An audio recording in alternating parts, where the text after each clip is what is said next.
Chantal n'était qu'une jeune fille de 13 ans, abandonnée par sa mère et rejetée par tout le monde. Elle mourait de faim dans les rues, dormait dans des ruelles, chassée comme un déchet.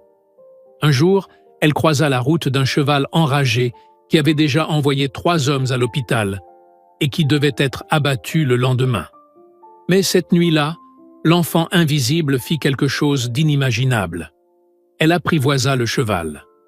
Tu ne vas pas croire comment elle a fait ça. Le soleil brûlant de Guadalajara faisait fondre l'asphalte lorsque Chantal s'enfuit en courant de la boulangerie, les larmes aux yeux.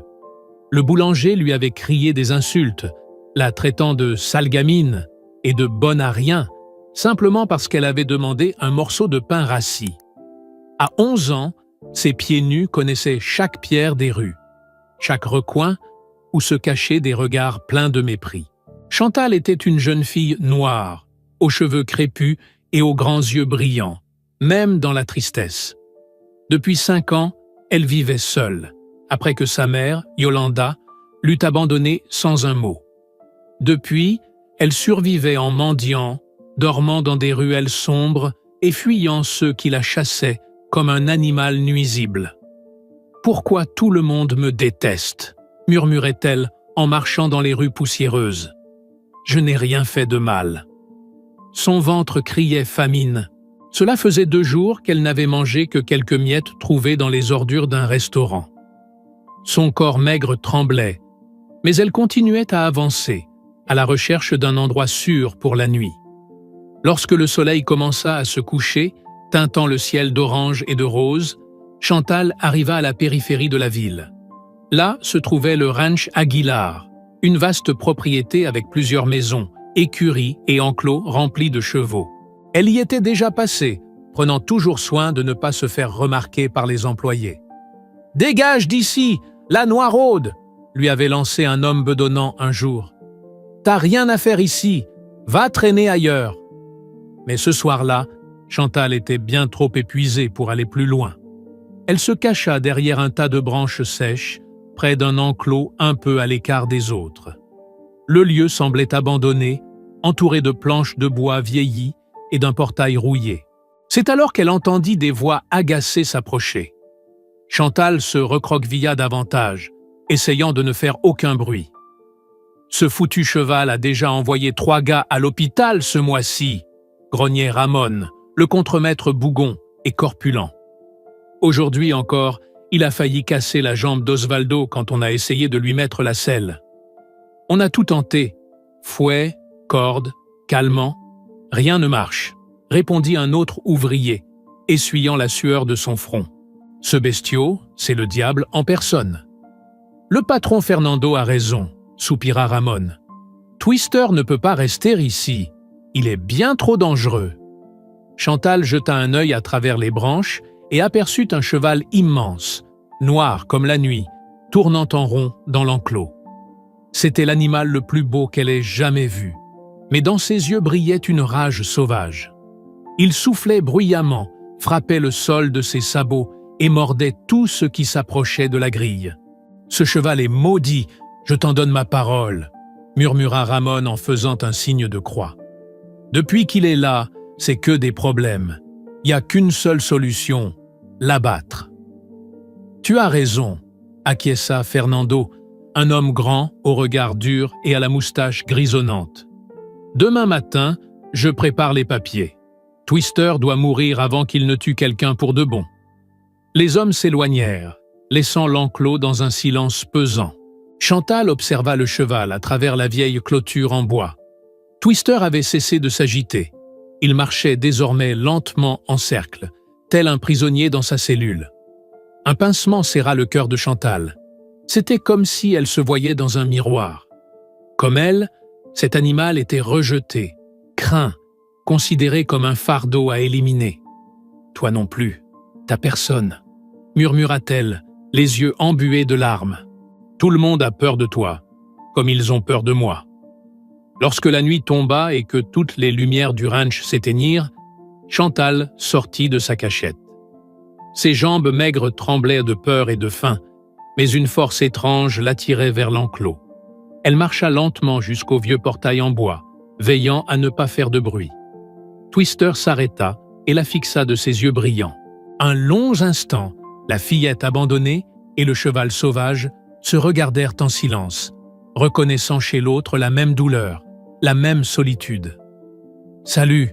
souffla Chantal d'une voix faible. « Je sais ce que tu ressens. Moi non plus, j'ai plus personne. » Elle ouvrit le portail avec précaution, le bois grinçant sous ses doigts. Twister recula de quelques pas, mais ne l'attaqua pas, contrairement à son habitude.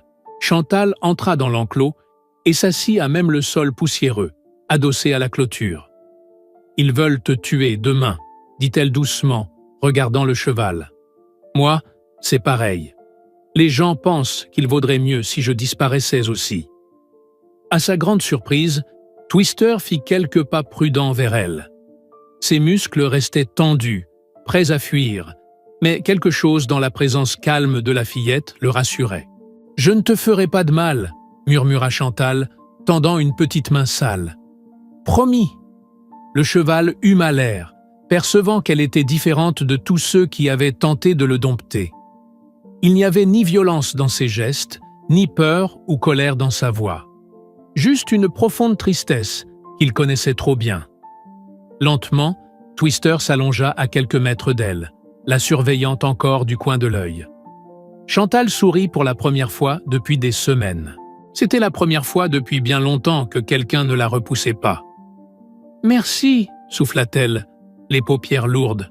« Merci de ne pas m'avoir chassée. » Les premiers rayons du soleil réveillèrent Chantal, endormie à l'intérieur de l'enclos. Elle avait passé la nuit adossée à la vieille clôture en bois, Twister couché de l'autre côté, comme deux vieux amis partageant un moment de repos. En ouvrant les yeux, elle aperçut plusieurs ouvriers figés derrière les planches, la regardant avec un mélange d'effroi et de stupéfaction. « Nom de Dieu !» s'écria Ramon, le contremaître, en pointant du doigt l'intérieur de l'enclos. « Comment cette gamine est encore en vie ? Le cheval aurait dû la piétiner. »« C'est impossible !» murmura Osvaldo, son bras toujours en écharpe à cause de la dernière attaque de Twister. « Hier encore, il a failli me tuer juste parce que j'ai voulu lui donner du foin. » Fernando, le propriétaire du ranch, accourut en entendant le vacarme. En voyant la scène, il s'immobilisa et leva la main pour imposer le silence. Du calme, tout le monde. Regardez bien, le cheval est totalement calme. C'était vrai. Twister se tenait près de Chantal, respirant lentement, sans la moindre trace d'agressivité. Lorsque la fillette se leva et épousseta sa robe déchirée couverte de poussière rouge, il la suivit du regard, comme un chien fidèle suit son maître. « C'est un truc du diable !» murmura un des ouvriers en faisant un signe de croix. « Cette gamine connaît sûrement des sorcelleries. » Ou alors, dit Fernando, songeur, « elle a quelque chose que nous n'avons pas. » Il ouvrit lentement le portail, dont les gonds rouillés grincèrent sous la pression. « Fille, sors doucement de là, » dit-il d'un ton calme. « Ne fais aucun geste brusque. » Chantal tourna la tête vers Twister et posa sa main sale sur son museau chaud. Le cheval ne bougea pas, fermant simplement les yeux, comme s'il appréciait le contact. « À bientôt, mon ami, » murmura-t-elle. « Je reviendrai si je peux. » Quand elle sortit de l'enclos, tous les hommes restèrent bouche bée. Jamais ils n'avaient vu chose pareille. Le cheval le plus dangereux du ranch avait passé la nuit avec une gamine des rues et ne lui avait rien fait.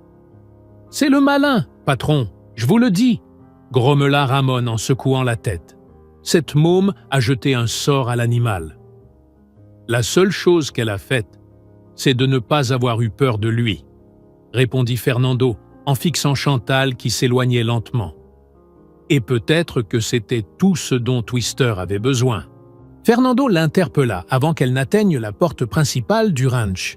« Hé, toi, comment tu t'appelles ?»« Chantal », répondit-elle en se retournant, méfiante. Elle était habituée aux gens qui ne l'appelaient que pour lui crier dessus. « Écoute, Chantal, j'ai une proposition à te faire, » dit Fernando en s'approchant. « Et si on faisait un marché ? Tu peux venir chaque jour passer du temps avec le cheval. En échange, je te donne à manger, de la vraie nourriture. » Les yeux de Chantal se remplirent de larmes de joie. Manger tous les jours. Elle n'en croyait pas ses oreilles. « Mais il y a une condition », ajouta Fernando, en désignant Ramon. « Ramon te surveillera en permanence. Au moindre problème, tu ne remets plus les pieds ici. Compris ?»« Compris, monsieur », répondit-elle, la voix tremblante d'émotion. « Merci beaucoup. » Dès ce jour-là, Chantal revint chaque après-midi au ranch. Ramon restait toujours à proximité, assis sur un tabouret en bois, grognant et lançant des remarques acerbes à qui voulait bien l'écouter. « Regardez-moi ce cirque », disait-il aux autres ouvriers. « Une petite noiraude des rues qui apprivoise le cheval qu'aucun de nous n'a réussi à approcher. C'est la honte. »« C'est de la magie noire, c'est sûr », ajoutait Osvaldo, encore nerveux. « Ces gosses des rues, ils apprennent des trucs bizarres, on sait pas d'où. » Mais Chantal se fichait bien de leurs paroles blessantes. Dans cet enclos, elle avait trouvé son premier véritable ami. Chaque jour, elle parlait à Twister de tout, des nuits glacées dans les ruelles, de la faim qui la poussait parfois à voler un morceau de pain, de cette douleur permanente de ne pas avoir une seule personne au monde à qui elle comptait. « Tu sais ce que je voudrais plus que tout ?» dit-elle un après-midi, assise dans la terre à côté de lui. « Une vraie famille, des gens qui m'aimeraient comme je suis, sans vouloir me changer ni me jeter dehors. » Twister posa doucement son museau sur son épaule frêle, comme s'il voulait lui dire qu'il comprenait. Lui aussi avait été rejeté, considéré comme un danger, une chose à éliminer. Les jours passèrent, et leur lien devint plus fort que jamais. Twister la laissait lui caresser les oreilles, brosser sa crinière noire brillante et même examiner ses sabots, en toute confiance. On aurait dit qu'il savait qu'elle ne lui ferait jamais de mal. Un jour, alors qu'elle brossait soigneusement sa crinière avec une vieille brosse que Fernando lui avait donnée, elle entendit les ouvriers parler de l'autre côté de la clôture. « C'est la honte pour nous, les hommes !» râlait l'un d'eux en crachant au sol. « Des mois qu'on essaie de dompter ce cheval, même pas foutu de lui passer une corde. Et cette gamine de 11 ans en fait un agneau. Il y a un truc pas net, » ajouta un autre, lançant un regard soupçonneux vers Chantal. « Ces gosses-là, ils traînent toujours avec des histoires pas nettes. Elle a dû faire un truc au cheval. »« Ce qui compte, c'est que ça marche, » les interrompit Fernando, arrivé sans qu'il le remarque. Twister n'a jamais été aussi calme, et la gamine va mieux aussi. Elle mange, elle dort en sécurité.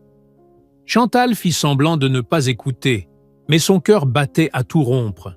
Pour la première fois de sa vie, un adulte prenait sa défense, parlait bien d'elle devant d'autres. 3 semaines plus tard, alors que Chantal commençait enfin à se sentir en sécurité et heureuse, tout bascula de façon brutale. Elle était dans l'enclos, en train d'apprendre à Twister à venir vers elle d'un simple sifflement, quand une voix fit geler son sang dans ses veines. « Chantal !» La fillette se retourna lentement et vit une femme maigre, debout à la barrière de l'enclos. Ses vêtements étaient criards et trop serrés, et elle souriait d'un air forcé, sans chaleur dans le regard. C'était Yolanda, sa mère biologique, celle qui l'avait abandonnée 5 ans auparavant, sans la moindre explication. « Quelle joie de te retrouver, ma chérie !» dit Yolanda d'une voix douce, trop douce pour être sincère. « J'ai tant cherché après toi. J'ai entendu à la radio que ma petite fille avait réussi à dompter un cheval sauvage. Tout le monde en parle en ville. » Chantal sentit le sol vaciller sous ses pieds. Twister comprit aussitôt que quelque chose n'allait pas. Il s'approcha et posa doucement son museau sur l'épaule de la fillette, comme s'il voulait la protéger. « Tu n'es pas ma mère, » murmura Chantal, la voix tremblante. « Ma mère m'a abandonnée quand j'étais petite, et elle n'est jamais revenue. »« Mais quelle bêtise !» s'exclama Yolanda en riant et en tapant dans ses mains, comme si tout cela n'était qu'un malentendu. « Je ne t'ai pas abandonnée, ma fille. J'ai dû partir travailler dans une autre ville, et je n'ai pas pu revenir avant. Mais maintenant, je suis là, pour te ramener à la maison. » Fernando, qui avait entendu la conversation depuis son bureau, accourut jusqu'à l'enclos. « Pardon, madame. Vous êtes de la famille de Chantal ?»« Bien sûr, » répondit Yolanda en sortant un acte de naissance tout froissé et jauni de son sac à main. « Je suis sa mère. Je viens chercher ma fille. J'ai appris qu'elle avait un don extraordinaire avec les chevaux. » Chantal comprit immédiatement. Yolanda n'était pas revenue par amour ou par regret. Elle voulait exploiter le talent de sa fille, la transformer en bête de foire pour gagner de l'argent. « Je ne veux pas partir avec toi, » dit Chantal, agrippée à la crinière de Twister. « Ici, je suis bien. »« Ne sois pas ridicule, gamine, » répliqua sèchement Yolanda, en tentant d'attraper son bras. « Tu es mineure et je suis ta mère. Tu dois m'obéir, que ça te plaise ou non. » Fernando regarda Chantal, les larmes coulant sur ses joues. « Monsieur Fernando » implora-t-elle, la voix brisée. « Ne la laissez pas m'emmener. Je vous promets que je m'occuperai bien de Twister. » Mais Fernando baissa tristement la tête. « Je suis désolé, Chantal. Si c'est vraiment ta mère, je n'ai aucun droit légal. La loi est de son côté. » Ce soir-là, Yolanda emmena Chantal dans une petite chambre crasseuse au centre-ville. L'endroit empestait l'humidité et la cigarette froide. Des cafards couraient le long des murs et un lit défait aux draps sales occupait presque tout l'espace. C'était encore pire que dormir dans la rue. « Maintenant écoute bien ta maman », dit Yolanda en s'asseyant sur le lit et en allumant une cigarette. « On va faire le tour du Mexique. Tu vas dompter des chevaux dans des rodéos, des foires, des spectacles. Et moi, je vais vendre des billets. On va devenir riche, ma fille. » Chantal se recroquevilla dans un coin de la pièce, les genoux contre la poitrine. « Et si je ne veux pas ?»« Tu voudras, crois-moi, » répondit Yolanda en soufflant la fumée par le nez. « Parce que tu es ma fille et que je décide de ce qui est bon pour toi. Demain matin, on quitte cette ville. » Cette nuit-là, Chantal pleura en silence. Yolanda était partie régler des choses, mais avant de sortir, elle avait verrouillé la porte à clé pour éviter que sa fille ne s'échappe. Depuis le couloir, Chantal pouvait entendre sa mère discuter bruyamment avec d'autres personnes, riant et parlant d'argent.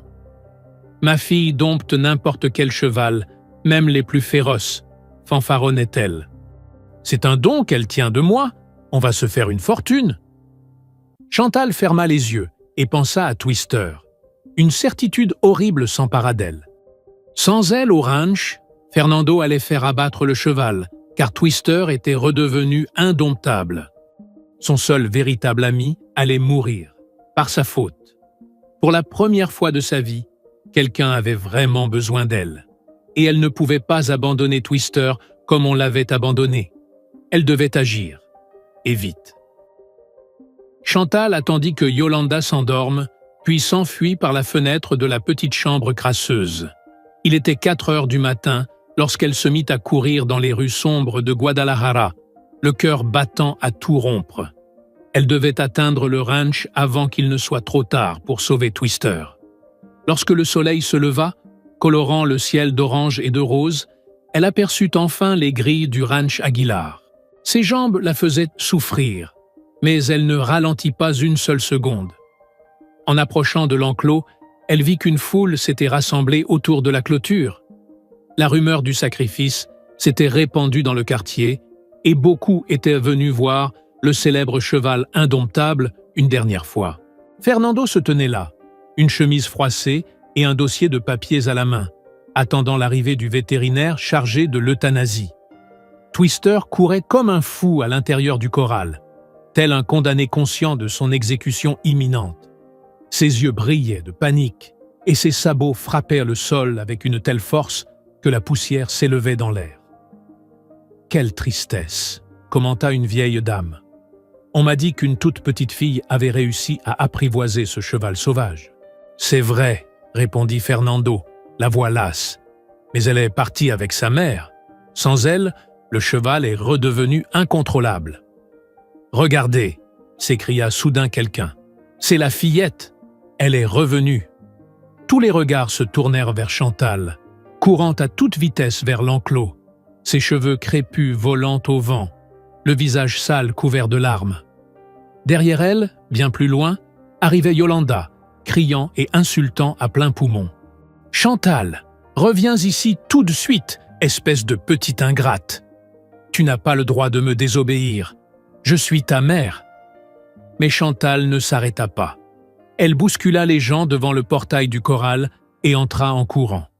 Twister, qui se déchaînait comme un ouragan, s'immobilisa net en la voyant. Son désespoir se changea instantanément en joie. « Salut, mon meilleur ami !» souffla Chantal, tendant ses petites mains sales. « Je suis là. Pardon d'avoir mis si longtemps. » Le cheval géant s'approcha lentement et posa son museau dans la paume de ses mains. Un silence absolu s'installa dans la foule, tous figés par la scène incroyable devant leurs yeux. « Je ne laisserai personne te faire du mal, » dit-elle en caressant son cou puissant. « Toi et moi, on est une famille maintenant, et une vraie famille, ça n'abandonne pas les siens. » À la stupéfaction générale, Twister plia les jambes de devant et s'agenouilla devant la fillette. Chantal grimpa sur son dos, sans selle, sans rêne, uniquement portée par la confiance et l'amour. Le cheval se releva doucement et se mit à marcher dans le corral avec elle, comme s'ils exécutaient une danse parfaitement chorégraphiée. Fernando déchira aussitôt tous les papiers du sacrifice et jeta les morceaux en l'air. « Ce cheval ne mourra pas !» déclara-t-il à haute voix. « Et à partir d'aujourd'hui, personne ne pourra l'approcher sans l'accord de Chantal. »« Chantal !» cria Yolanda, poussant les gens pour se frayer un passage. « Descends tout de suite. On a des engagements dans d'autres villes. On n'a pas de temps à perdre ici. » Chantal arrêta Twister juste devant sa mère biologique et la fixa dans les yeux pour la première fois depuis 5 ans. « Non !» dit-elle d'une voix ferme que tout le monde entendit. « Je ne partirai pas avec toi. »« Tu es ma fille !» hurla Yolanda, rouge de colère. « Tu dois m'obéir. Je suis ta mère. »« Non, tu ne l'es pas !» répondit Chantal, toujours perchée sur Twister. Une vraie mère ne disparaît pas pendant 5 ans sans donner de nouvelles. Une vraie mère ne laisse pas son enfant mourir de faim ou dormir seul dans la rue. Tu n'es revenu que parce que tu veux te servir de moi. Ce n'est pas ça, être une mère. La foule murmura, impressionnée par le courage de la fillette. Plusieurs hochèrent la tête en signe d'approbation. « Je choisis de rester ici », continua Chantal, se tournant vers Fernando. « Si vous êtes d'accord, je veux vivre au ranch et m'occuper de Twister pour toujours. » Fernando sourit pour la première fois depuis des semaines. « Bien sûr que tu peux rester, petite courageuse. Toi et Twister, vous êtes ici chez vous. Ce ranch est aussi ta maison désormais. » Yolanda, voyant qu'elle avait perdu et que personne ne la soutenait, s'en alla furieuse, lançant des menaces que personne ne prit au sérieux. Chantal descendit de Twister et l'enlaça avec force, respirant l'odeur chaude de son pelage et sentant son cœur se calmer. « Maintenant, on est une vraie famille, » murmura-t-elle à son oreille, « et plus rien ne nous séparera. Si cette histoire vous a touché, laissez un like, partagez-la avec quelqu'un qui en a besoin aujourd'hui, et dites-nous en commentaire. Croyez-vous que l'amour peut transformer même les cœurs les plus sauvages ?